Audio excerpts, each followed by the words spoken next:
Hello everyone, welcome to my YouTube channel. চলে এসেছি তোমাদের জন্য আরেকটি মিনি ব্লগ নিয়ে। আগের পার্টে বলেছিলাম যে আমাদের পুজো দেওয়া কমপ্লিট হয়ে গেছে, তারপর আমরা কি কি করেছি সেটাই তোমাদের সঙ্গে আজ শেয়ার করব। এখানে যে কবুতরগুলি থাকে সেগুলিকে হাতে করে প্রসাদ দিলে খুব সুন্দর করে খেয়ে নেয়, তো সেটাই আমার ভাই প্রথমে দিচ্ছিল, দেখছি সুন্দর করে খেয়ে নিয়েছে, তারপর আমিও দিলাম, তো সেটাও সুন্দর করে খেয়ে নিল।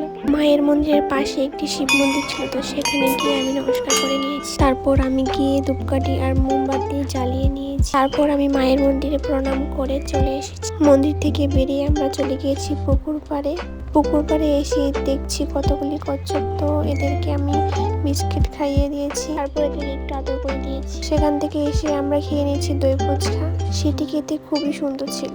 তারপর আমরা ঘুরে দেখছিলাম এই দোকানগুলিতে কি কি রয়েছে।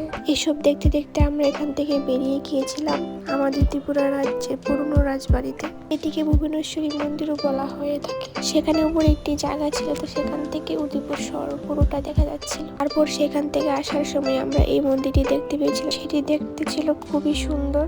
সেখান থেকে বেরিয়ে আমরা বাড়ির উদ্দেশ্যে রওনা দিই। যদি ভিডিওটি ভালো লেগে থাকে লাইক এবং সাবস্ক্রাইব করে দিও।